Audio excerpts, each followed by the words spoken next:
Bom, boa noite, todo mundo que está aí com a gente. Que prazer ter vocês aqui conosco para a gente conversar um pouquinho sobre esse tema tão controverso, né? Não deveria ser, mas acaba que no cristianismo contemporâneo tornou-se algo mais controverso.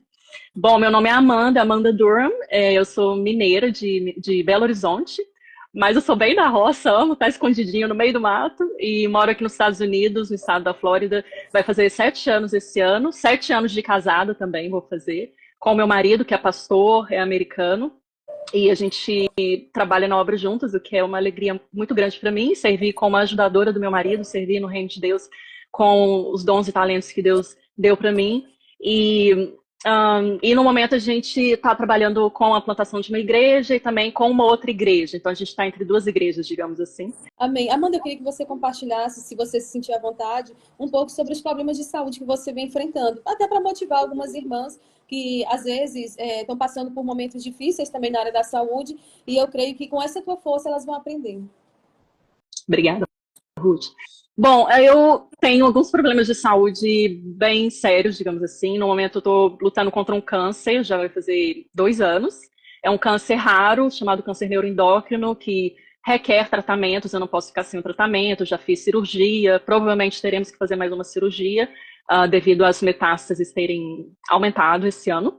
E, enfim, eu também perdi meu útero antes de exercer a maternidade, de engravidar, e sempre foi um sonho para mim e para o meu marido, mas aprove a Deus tirar o meu útero, mas foi exatamente quando a gente descobriu o câncer. Então, para vocês verem como tudo faz parte da providência divina. E eu diria que Deus tem realmente trabalhado muito na minha vida, na minha santificação, na minha proximidade com Ele durante o sofrimento, no meio do sofrimento, assim como Ele fez com Jó, assim como Ele fez com o apóstolo Paulo, com outras mulheres da Bíblia, assim como Ele fez com Ana, quando ela sofria, né, ali orando para que ela pudesse engravidar, enfim, assim como Ele fez com Ruth, em meio a tantas lutas, tantas provações pelas quais ela passou, Deus estava ali com ela.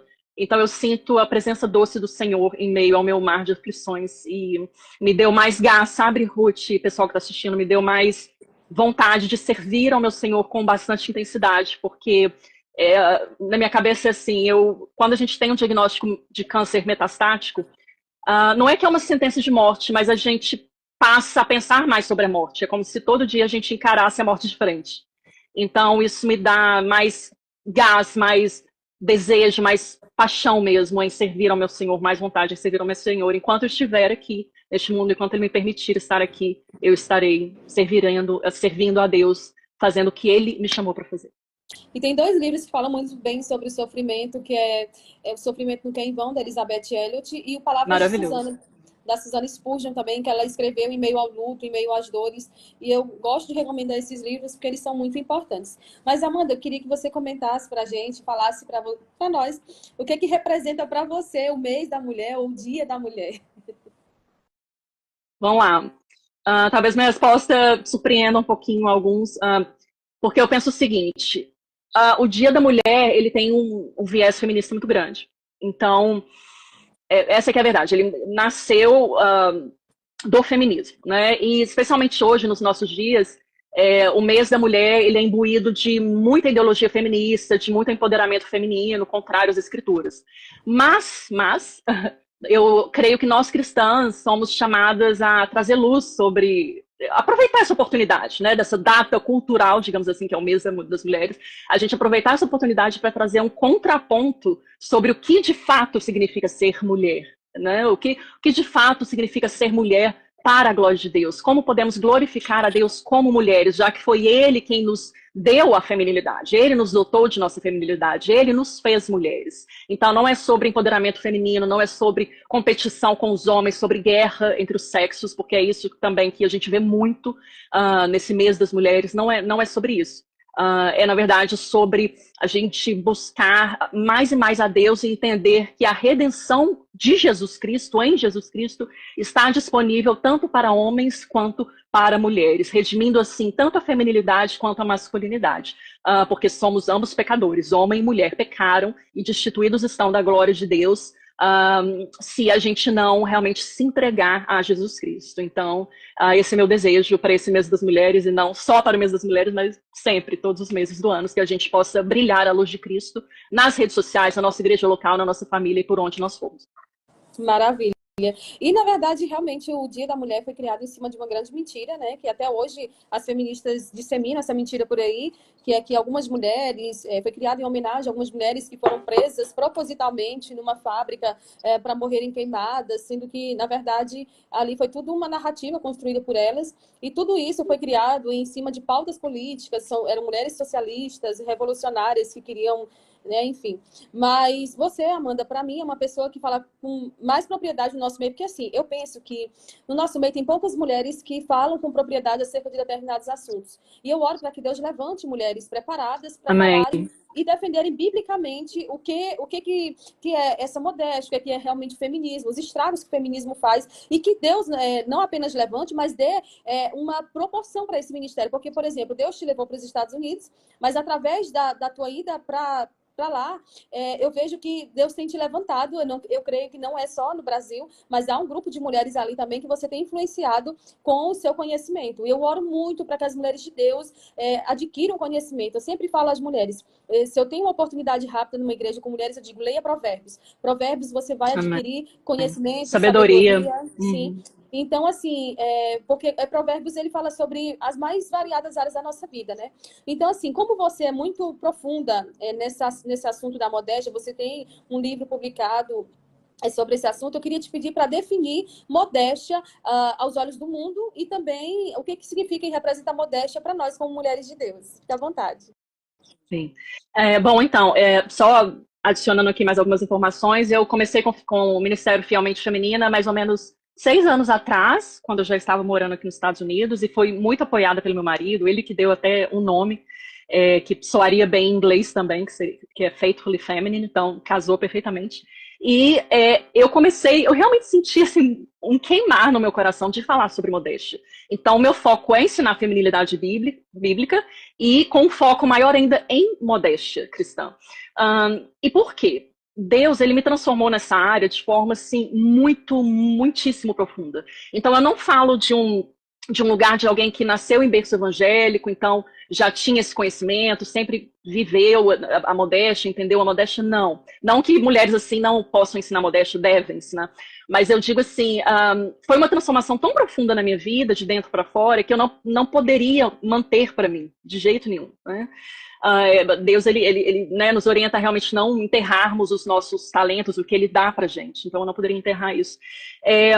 Eu tenho um e-book, sim, tenho um e-book sobre modéstia aqui por um tempo determinado, viu, gente? Eu estou distribuindo esse e-book gratuitamente. Então, é só ir lá na bio do meu Instagram, clicar no link, no primeiro link, é o meu e-book, você vai entrar e eu vou liberar o seu acesso gratuito, tá?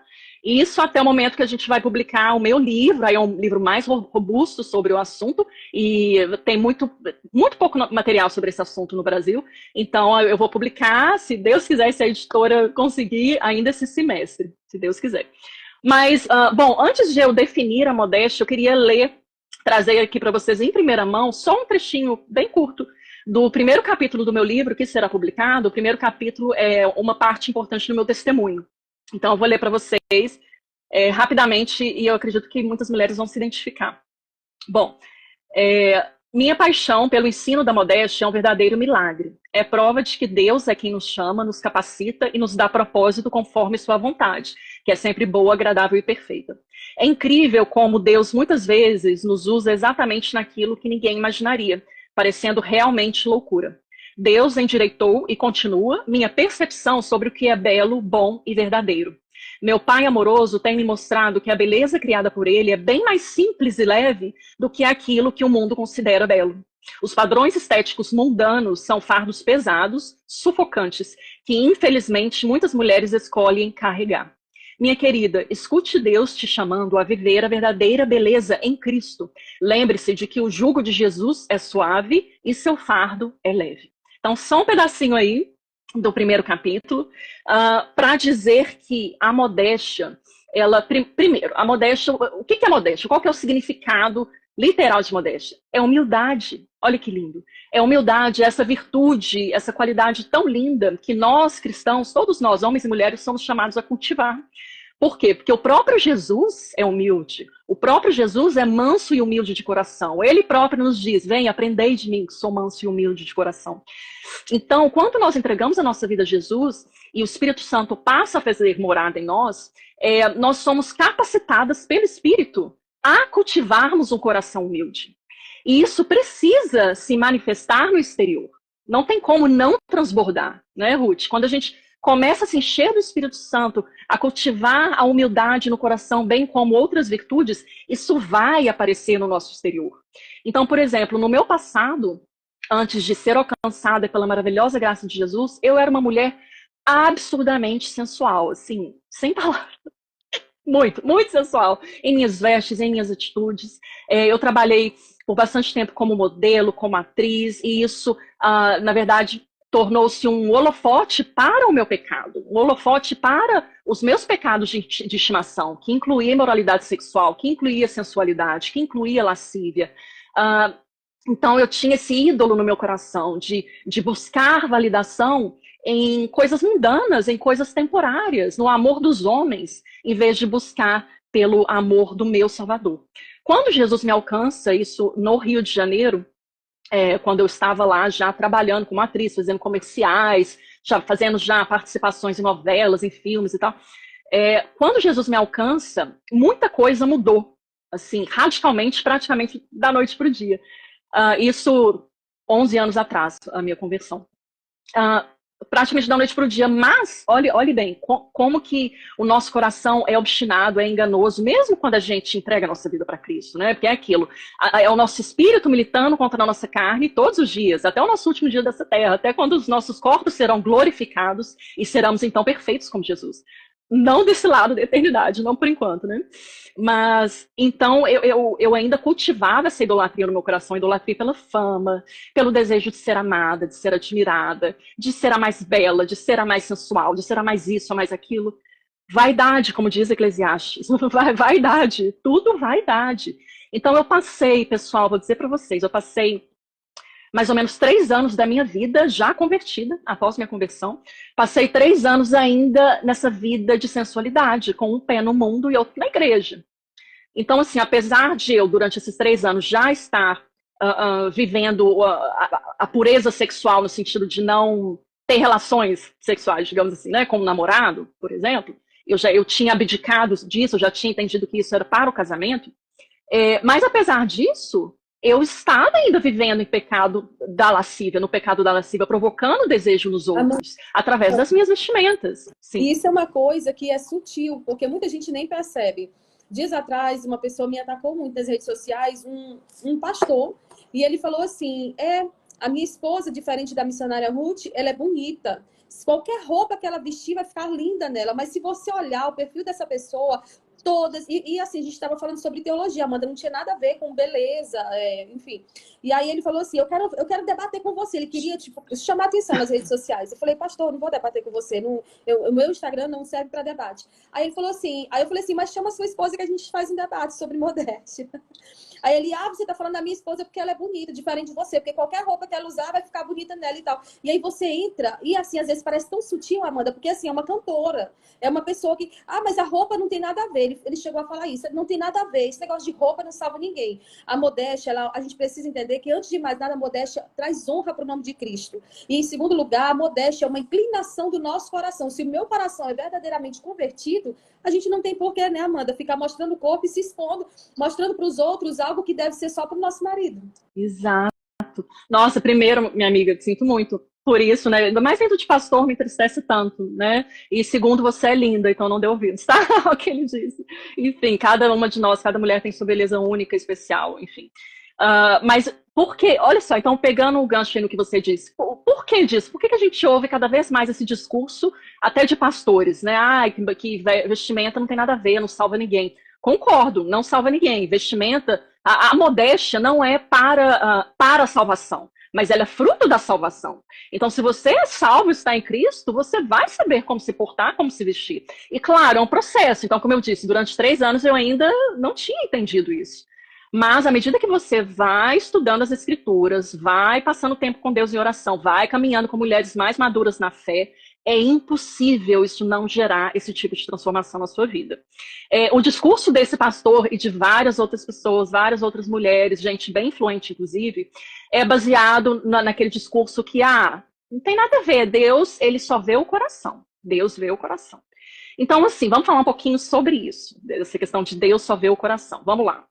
Primeiro, Deus ele nos vê por completo, porque ele é o nosso Criador e ele nos fez corpo, alma e espírito, certo? Então, ele deseja que todo o nosso ser, cada centímetro do nosso ser, corpo, alma e espírito, glorifique a ele. Como que você pode me dizer que você, postando uma foto de biquíni, você fazendo uma expressão carinha sensual, olhinho de peixe morto, biquinho sensual, como você pode me dizer que o seu corpo está glorificando a Deus dessa forma? É impossível, tá? E por que o pessoal fala assim, Deus só vê o coração? Isso daqui é um pedacinho de um versículo tirado do contexto, e como a gente sabe, né?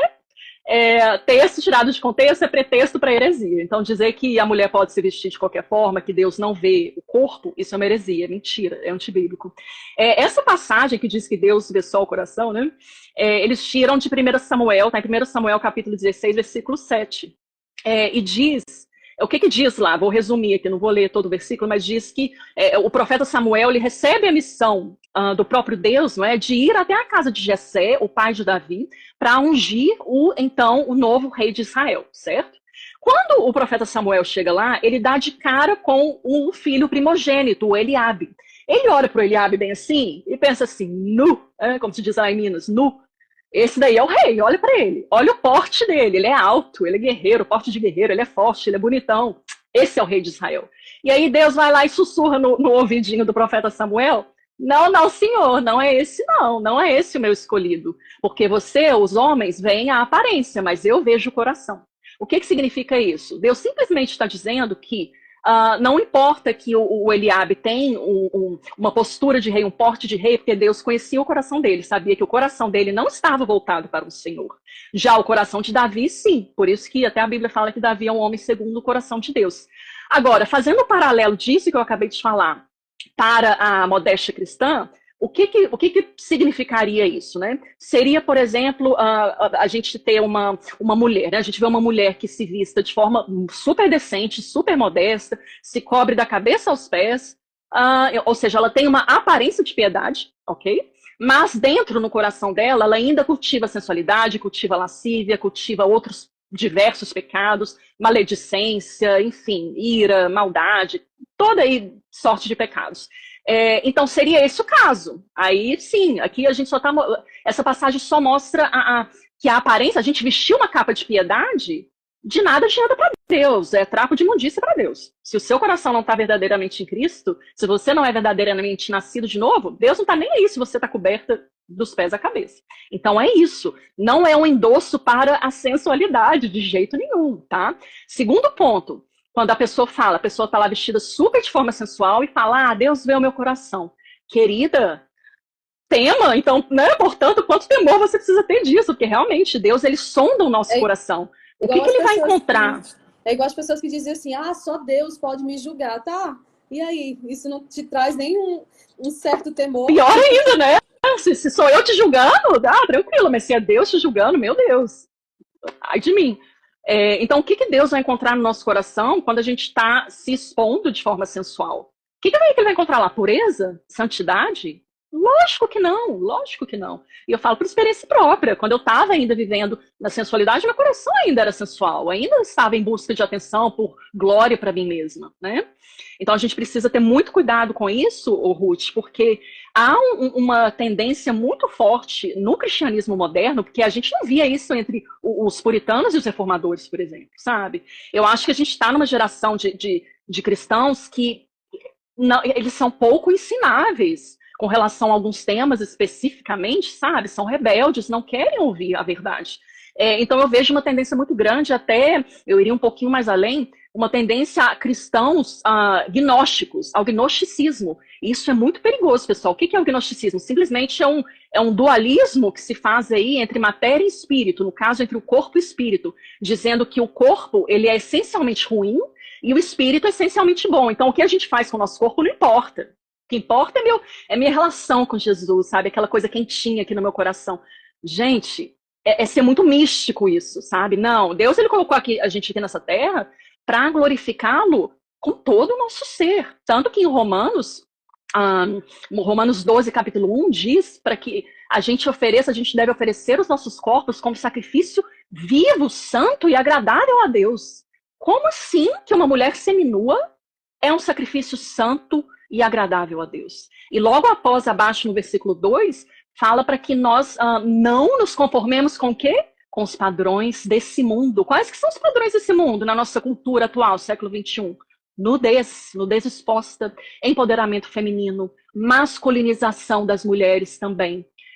Então a gente não deve se conformar com isso. Do contrário, o que diz Romanos 12, 2? Que a gente não se conforme com esses padrões, que a gente tenha a nossa mente renovada, transformada pela palavra de Deus. Para que então, olha só, só então, não antes disso, enquanto a nossa mente vai sendo renovada pela palavra de Deus, aí então nós saberemos qual é a vontade boa, agradável e perfeita de Deus. A gente fica batendo a cabeça, Ruth, entendeu?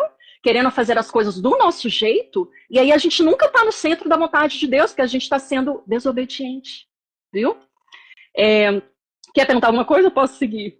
Pode me interromper, viu, Ruth? Então, Amanda, eu queria que você falasse um pouco sobre o perfil da mulher de Deus e como eu honro a Deus fazendo aquilo que Ele me chamou para fazer. Uhum.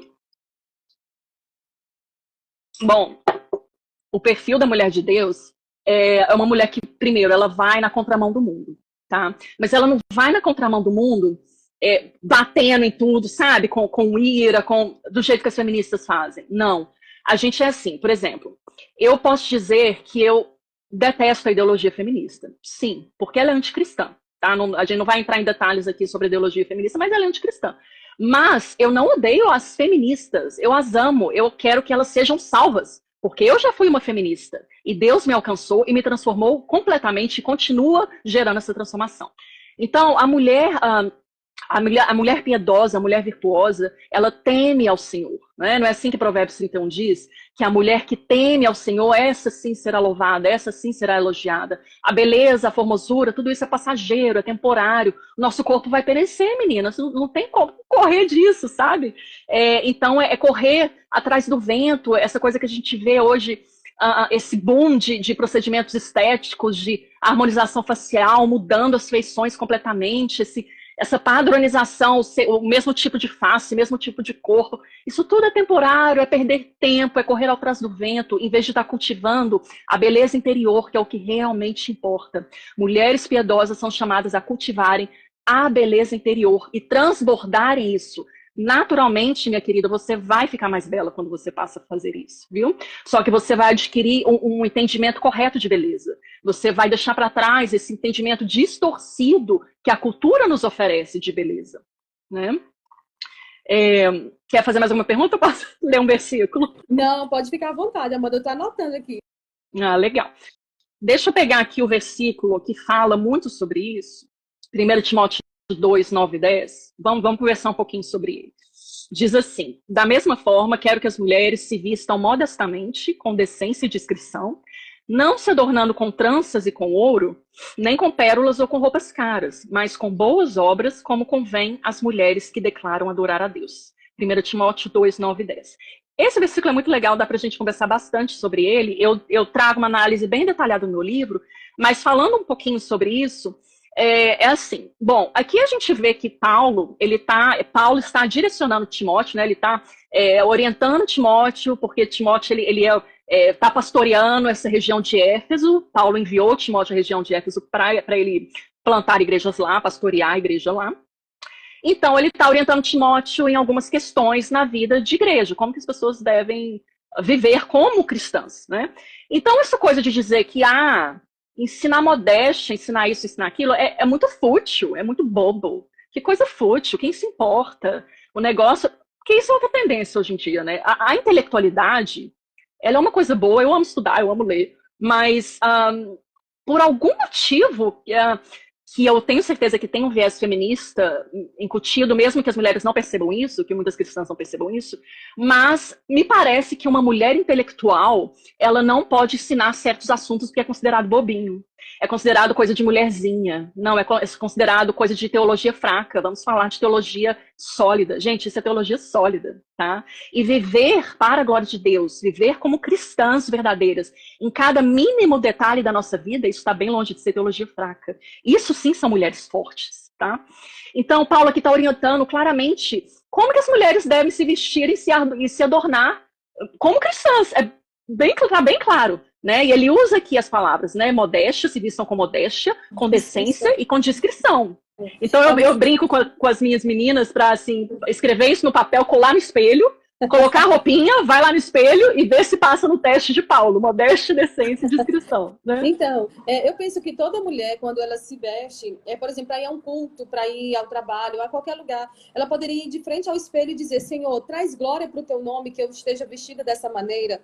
Porque a palavra do Senhor diz que quer comais, quer bebais, quer façais qualquer outra coisa, faça tudo para a glória de Deus. Em que traz glória para o nome de Cristo eu andar mostrando os meus contornos, mostrando assim, aquilo que era para ser preservado. Porque, assim, a gente sabe que existem vestes de prostituta, como diz lá em Provérbios capítulo 7, se eu não me engano.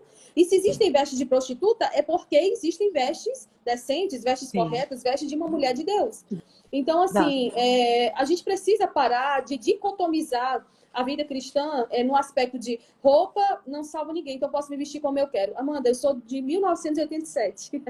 E nos anos 90, eu lembro disso assim, ficou muito gravado na minha memória. A minha vida era igreja, aliás, casa, escola, casa, igreja. Então, assim, o contato social que eu tinha com pessoas era na igreja. Eu não participava de nada, não tinha, assim, eu não ia brincar com amiguinhas na rua e tal. Enfim, minha mãe sempre ela me deixou muito fechada, porque ela queria que meu tempo na infância fosse só para o estudo. Aí, graças a Deus que até hoje está sendo. Mas, assim, eu lembro que quando eu chegava na igreja, eu olhava no olhar das irmãs, e não tem como. Quem é crente de verdade, você vê o Espírito Santo na vida dela. Que a Bíblia diz que nós devemos refletir a glória do Senhor como um espelho, né? Então, assim, eu olhava para as irmãs, eu via nelas uma aparência de ternura, de humildade, de brandura, a gente não usava esse nome modéstia, mas a gente via Cristo na vida das irmãs. Hoje, às vezes, você vai à igreja, as mulheres, elas assim não se diferenciam mais, Amanda. E a gente isso não é discurso de véia coroca, não, isso é discurso de mulher que está caminhando para o céu. A gente precisa entender que a Bíblia, ela é atual. A Bíblia, o que a Bíblia diz, aquilo ali era cultural. Não, se a gente for olhar para a Bíblia apenas for olhar cultural, então há muita coisa que a gente não vai conseguir viver, né, na nossa vida cristã. Então, assim, antigamente você via esse equilíbrio nas irmãs, essa modéstia, essa transparência da humildade nas vestes, no comportamento. As roupas eram mais largas, as roupas não eram tão ajustadas, parecendo aquele saco que embalada a vácuo, embalada a vácuo.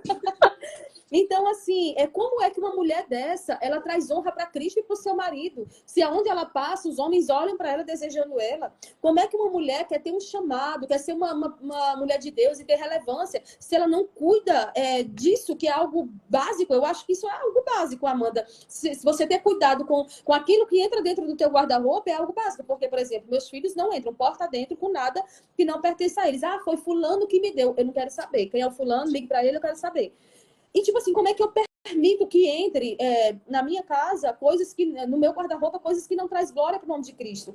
Na harpa cristã, nossa, da Assembleia de Deus, tem um hino 432 que diz que os meus pés somente vão onde os santos possam ir. Então, que o meu corpo só vista com roupa que os santos possam se vestir. Lá em Apocalipse, você vê, fala muito sobre as vestes dos santos, né? E João fala, na visão que ele teve, bem-aventurados os que lavam suas vestes no sangue do Cordeiro. Irmão, o sangue do Cordeiro passa longe de certas vestes de mulheres. E eu começo a falar, Amanda, eu começo a me empolgar, e é você hoje, é com você, continue.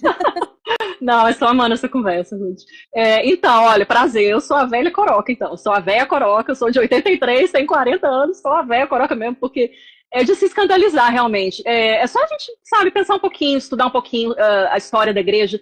Claro, a Bíblia, né, primeiro, na Bíblia já está bem claro sobre modéstia, decência e discrição, mas é só a gente comparar as mulheres da história da igreja, as puritanas, a esposa dos puritanos, dos reformadores, e hoje, como é que tá? Né? Hoje é muita ostentação, é muita sensualidade. É ostentação e sensualidade na maquiagem, tá? Com cílios gigantes, com maquiagem muito pesada. Como que a mulher tá lá pregando a palavra de Deus, está lá ensinando outras mulheres, mas já aconteceu comigo de eu não conseguir prestar atenção na mensagem, porque a maquiagem estava tão pesada, os cílios estavam tão gigantes, estava tudo tão glamouroso, muita ostentação que tira o foco da mensagem. Isso é querer trazer glória para si, é querer usurpar a glória de Deus, tá?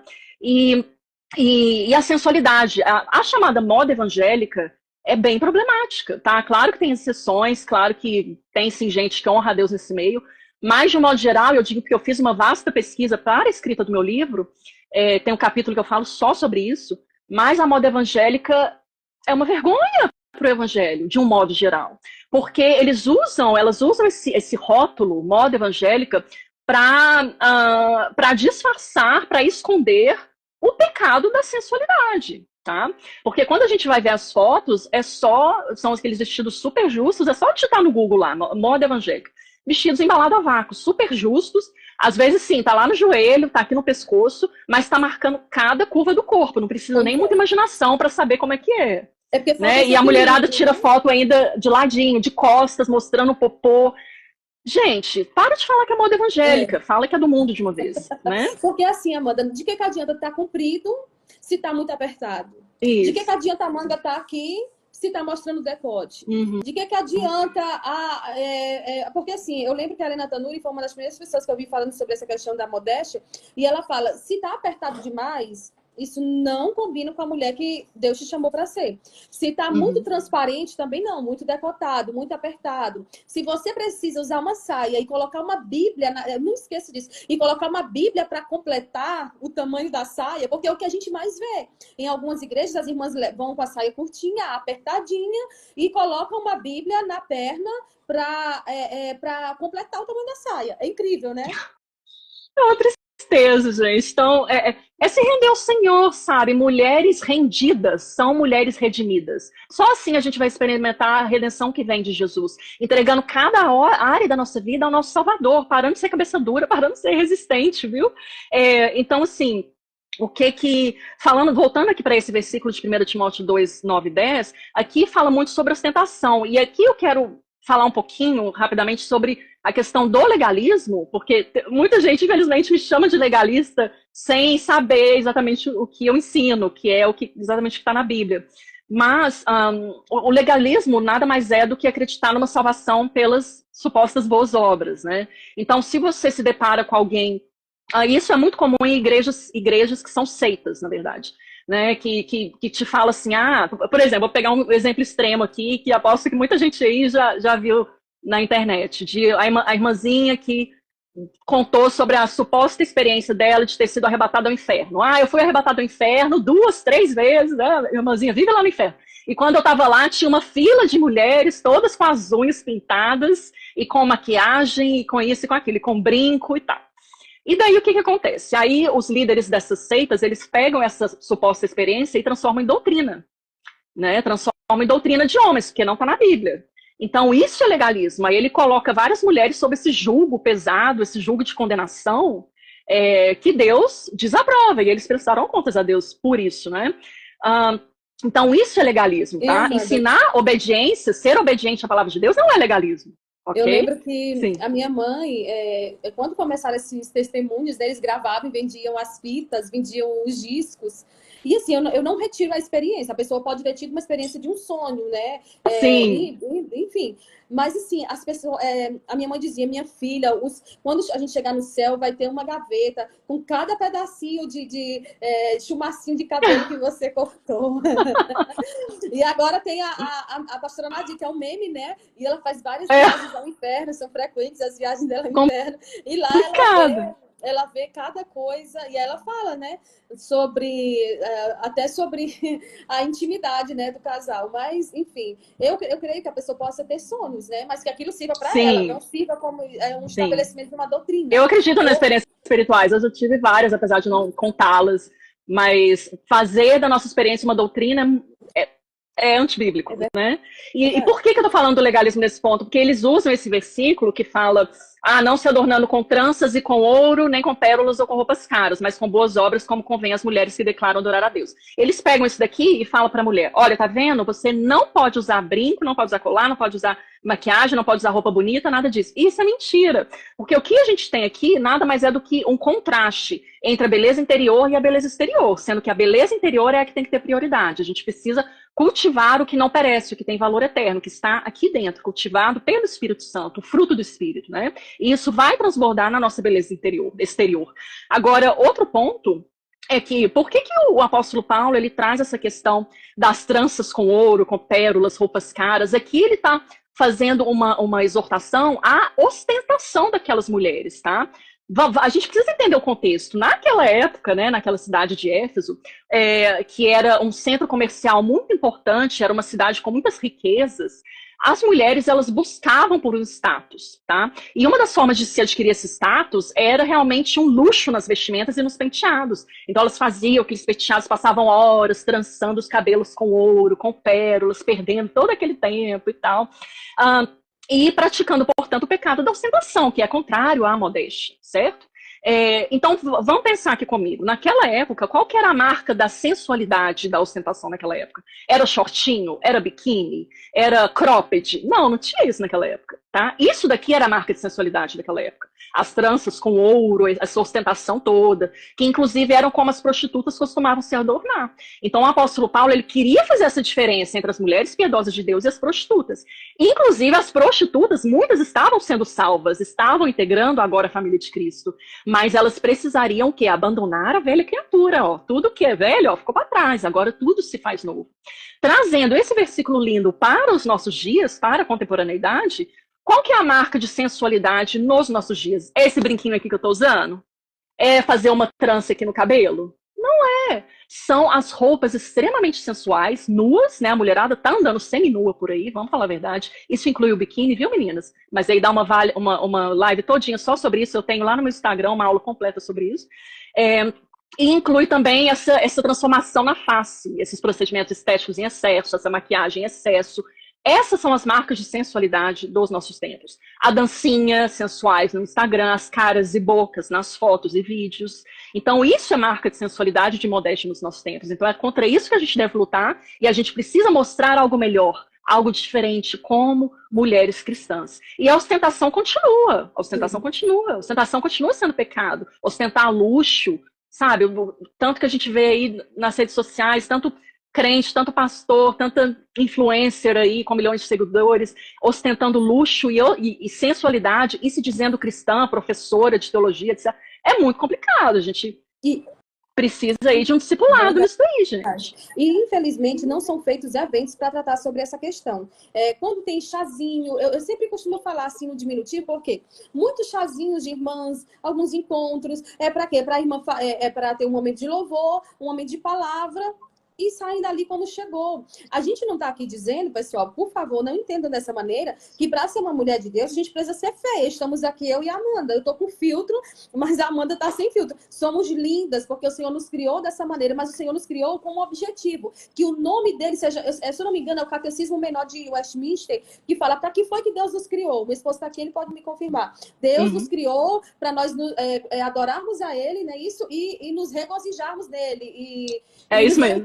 Dele. É algo parecido. Isso. Deus nos criou para isso. Deus nos criou para a sua glória. Quando as pessoas olharem para nós, as pessoas devem querer ser crente assim como nós. Eu não estou aqui dizendo que a mulher de Deus é feia, que ela não se depila, que ela não usa um bom perfume, que ela não cuida do seu cabelo, que ela tem que andar assanhada, com mau hálito. Não, a gente está falando que a modéstia é algo que parte do coração de uma mulher que verdadeiramente se encontrou com Jesus. Por quê? Mas se eu sou casada e ando de forma sensual, estou desonrando meu esposo.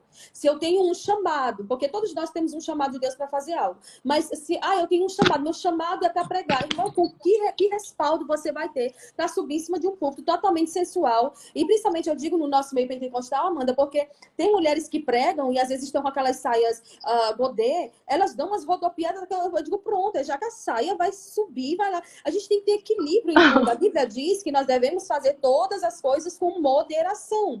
Então, eu queria te pedir, para a gente caminhar para encerrar, você nos dizer como que a gente pode glorificar a Deus neste século, enquanto mulheres piedosas, mulheres modestas, mulheres que realmente refletem a glória de Deus através da sua vida. Primeiro, lendo a Bíblia.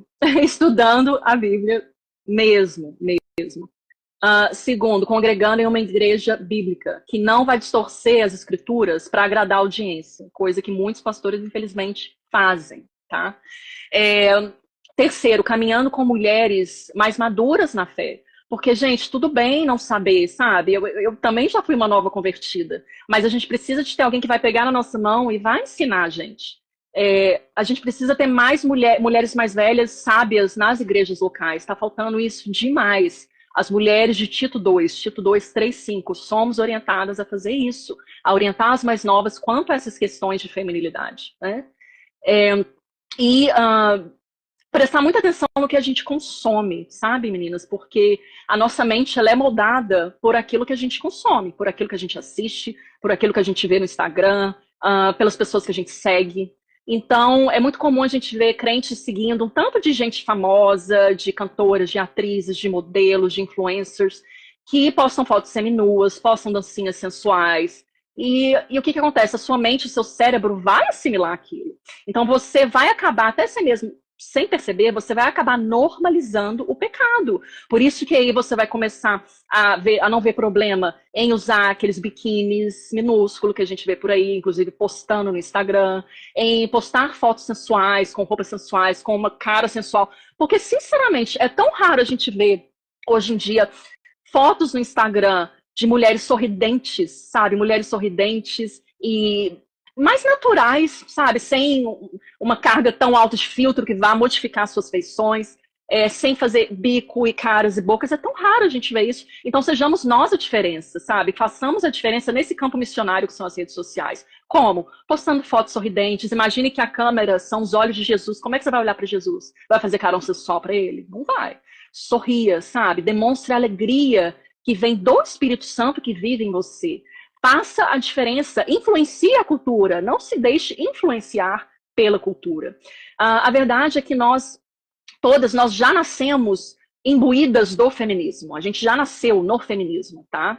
E eu posso dizer que o feminismo ele é nocivo desde o seu início, mas eu diria que a segunda onda que trouxe a revolução sexual provocou um estrago assim, gigante na sociedade, fez com que a moralidade da sociedade caísse realmente assim, queda livre, rapidamente. E a gente está experimentando coisas horríveis hoje em dia por conta disso, tá? A revolução sexual, ela promoveu essa liberdade, essa falsa liberdade sexual para as mulheres, que na verdade, o que na verdade ocasionou foi colocar essas mulheres em prisões espirituais, sabe? Então não tem nada de liberdade aí. Colocou as mulheres em prisões espirituais, fez com que as mulheres passassem a odiar o plano da família, que é plano de Deus, fez com que as mulheres passassem a desprezar a modéstia, a discrição, porque houve um tempo que o cristianismo ele era positivo na cultura ocidental, já que a cultura ocidental ela foi formada sob os preceitos judaico-cristãos. Então era normal as pessoas irem à igreja ao domingo, era normal as mulheres se vestirem decentemente. Era normal as mulheres não terem sexo por aí, sabe? Sexo casual, fora do casamento. Todo mundo sabia que isso é errado. Claro que eram pecadores. Sim, sempre fomos pecadores, mas todo mundo sabia que era errado. Não era algo celebrado, tá? Então, uma vez que o feminismo chega com essa falsa liberdade sexual, a coisa desanda. Foi, inclusive, quando o biquíni ganhou popularidade. Antes disso, era um escândalo andar pelada por aí, só porque é praia, só porque tem areia e mar. Eu vou vestir um sutiã e uma calcinha? Amanda, sabe, com um material diferente? Eu tenho um pastor, sim. Meu pastor é presidente lá no Maranhão, ele disse que algumas mulheres, quando vão casar, elas parecem que esquecem que são crentes. Porque elas vão já pro altar com um vestido branco, longo, de cauda longa, mas totalmente sensual. É um tomara que caia muito, mostrando ali o contorno dos seios, e não dá, gente, pra gente dicotomizar. Não, na praia eu vou igual todo mundo vai. Não, porque meu marido vai ver as outras mulheres seminuas na praia, então eu tenho que estar seminua. Irmã, se as outras mulheres da praia estão indo pro inferno, você não precisa estar. A gente tem que falar assim no rasgado. Quem expõe o seu corpo para que outro homem cobice ele, para que outro homem deseje ele, ela pode ter por certo, que ela pode fazer alguém cair. Mas ela também, se ela não se arrepender do seu pecado, ela não tem como ser salva. Porque se eu estou conduzindo pessoas ao pecado, da impureza sexual, através das minhas atitudes, eu também estou pecando. Porque Jesus diz que o adultério, ele começa no flerte. Quando o homem olha para a mulher, ele adultera com ela se o coração dele desejá-la. Então, tem muitos casos em que os homens da igreja... Porque o coração do homem é inclinado ao mal, homem e mulher. Mas se o homem chega na igreja, vou adorar a Deus. Aí chega uma mulher seminua. Porque, gente, se você respeita órgão público e não respeita a igreja, você tem um sério problema. Entende? Porque as pessoas querem... Ah, não, para ir numa audiência, para ir em determinados lugares, eu tenho que ir bem apresentar. Tá, ir para a igreja. A igreja não é a casa da mãe Joana. Então, assim, a gente vê muitas igrejas falando mais... trazendo coisas antibíblicas para respaldar que as mulheres não podem usar uma calça. Isso são os costumes de cada igreja, mas tem horas que algumas igrejas chegam a exagerar. Mas eu conheci uma irmã que ela estudou teologia comigo ano passado. Ela faz parte de uma igreja pentecostal bastante conhecida aqui no Brasil. E ela disse que estava em disciplina pública porque ela tem que trabalhar numa empresa como costureira e a empresa só podia contratar ela se ela usasse calça. Gente, eu moro na região sul, Amanda. Aqui é muito frio. Então, entende, uma igreja que não consegue entender que você precisa trabalhar e que na empresa você precisa usar uma calça. Isso é legalismo, exatamente. Isso é legalismo, isso é algo antibíblico, né? É algo totalmente equivocado e errado. Totalmente. Mas também as pessoas elas usam uma balança totalmente irregular. Ou pode tudo, ou então não pode nada. Não é assim. Nós temos que ser modestas e ter discrição. Exato. Fazer as coisas com moderação é fazer as coisas, por exemplo, eu posso usar uma aliança, eu posso usar um anel, mas eu não preciso encher todos os meus dedos de anéis ou aliança, isso não fica bonito. A gente tem que trabalhar na modéstia e na beleza, na modéstia e na beleza, porque a modéstia, por si só, ela é bonita. Né? O feminismo veio para desconstruir a beleza da mulher. Você estava falando ali sobre as mulheres na praia. Eu me lembro que teve um período, Amanda, em que assim que saiu aquela revista Playboy, logo teve o advento, a segunda fase do feminismo, as mulheres começaram a dizer, não, a gente vai sair por aí fazendo sexo, vamos abortar, porque se os homens podem ver mulheres seminuas nas revistas, então a gente também pode fazer. Isso é muito desproporcional. Não é porque alguém está fazendo algo errado que eu preciso fazer para o meu marido me amar e me querer. Não, pelo contrário. O seu marido lhe escolheu foi justamente por você ser diferente das mulheres lá fora, não é isso? O feminismo traz soluções, respostas completamente erradas e pecaminosas igualmente às questões, aos pecados masculinos. Então, para Deus, ele olha assim, não tem diferença. Tá? É tudo pecado, tá tudo ruim, é tudo trapo de imundícia. Né? E o legalismo e o antinomianismo. Né? Legalismo é essa doutrina falsa, essa heresia da salvação pelas obras. Então, toda e qualquer religião, inclusive a que clama ser cristianismo, qualquer religião que pregue salvação pelas nossas próprias obras é falsa. Não é bíblica de jeito nenhum, porque a nossa salvação ela vem pela graça de Jesus Cristo apenas, por meio da nossa fé, que a gente coloca em Jesus Cristo como nosso único e suficiente Salvador. Nenhuma obra boa que a gente faça é boa o suficiente para que a gente alcance a salvação, para que a gente alcance o céu. Porque Deus, quando a gente compara, porque pode ser assim, quando a gente se compara com um vizinho, a gente pensa assim, até que eu sou melhor que aquele vizinho ele já roubou, ele já fez isso, ele já fez aquilo, ele é muito irado, ele é isso, ele é aquilo. Então a gente tem mania de fazer isso, mas aí quando a gente se compara com Deus santo, com Deus majestoso, soberano, a gente se envergonha, a gente se sente desse tamaninho e a gente daí é convencida realmente pelo Espírito Santo de que a gente precisa de um Salvador, que nós não podemos salvar a nós mesmos, certo? Isso é o legalismo, então. Se você passar maquiagem, você vai para o inferno. Legalismo, tá? Bom, agora, no outro extremo, né, uma resposta a esse legalismo, que por muito tempo, eu diria, dominou o meio evangélico, não vejo mais, ainda tem legalismo, mas não vejo mais como principal problema hoje. O principal problema que eu vejo hoje está nesse outro extremo, uma resposta errada ao legalismo, que é o antinomianismo. Contra, né? Antinomos, nomos, lei. Então, é alguém que é contra as leis de Deus, despreza as leis de Deus. É aquela pessoa da hipergraça, e até mesmo as que clamam ser reformadas, pentecostais, clássicos, enfim, que pensam que Deus não se importa com a forma como a gente vive. Que pensam de uma forma completamente errada sobre a liberdade que temos em Cristo, porque a Bíblia fala, foi para a liberdade que Cristo nos libertou. Mas do que Cristo nos libertou? Ele nos libertou do domínio, do poder, do pecado sobre nós. A Ruth caiu, mas eu vou continuar. Vou continuar falando. Cristo, ele nos liberta do poder e do domínio do pecado sobre nós, tá? Então, é para isso que somos livres. Nós somos livres das correntes espirituais. Nós somos livres, por exemplo,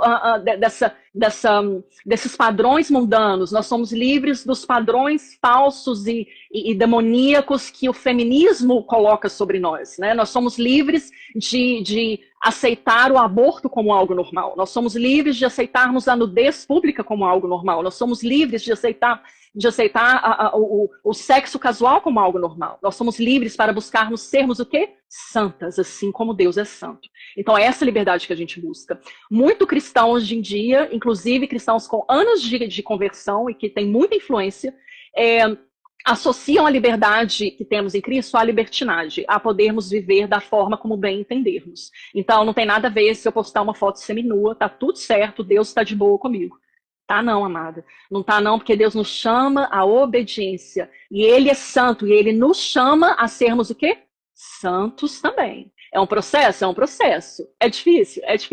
Mas é lindo também, porque é o próprio Espírito Santo que vai trabalhando em nós. Portanto, a gente precisa ter uma resposta positiva à obra que o Espírito Santo está fazendo no nosso coração. Deixar isso transbordar, pararmos de sermos o quê? Resistentes, tá? A gente precisa entender que a nudez, ela deixa de ser inofensiva a partir da queda.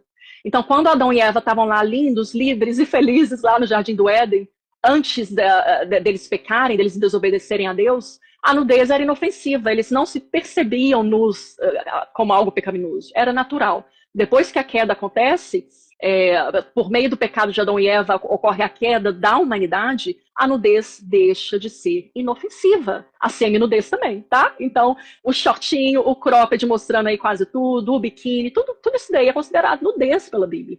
É considerado vergonha. A gente precisa esconder as nossas vergonhas apropriadamente. E é o que Deus faz com Adão e Eva, não é mesmo? Porque quando Adão e Eva pecam e têm os seus olhos abertos para o pecado, qual que é a primeira coisa que eles percebem? Eles olham um para o outro assim, estamos pelados, a gente está nu, né? É a primeira coisa que eles percebem. E eles correm no jardim para se esconderem de Deus, porque eles estavam envergonhados. Então eles tentam dar ali um jeitinho humano, sabe? Para cobrir o pecado deles. Qual o jeitinho humano? Pega as folhas de figueira. Vamos tacar as folhas de figueira, vamos fazer um biquíni de folha de figueira, vamos fazer uma sunga de folha de figueira. É o jeitinho humano para cobrir o próprio pecado, a própria vergonha. Deus olha e fala, não, tá bom não, meu filho, vamos dar um jeito nisso daí. O que Deus faz? Ele mata o primeiro animal, né, o primeiro ali sangue inocente derramado, e cobre com peles de animais Adão e Eva, cobre a nudez, cobre a vergonha deles. Nisso daí a gente vê dois princípios.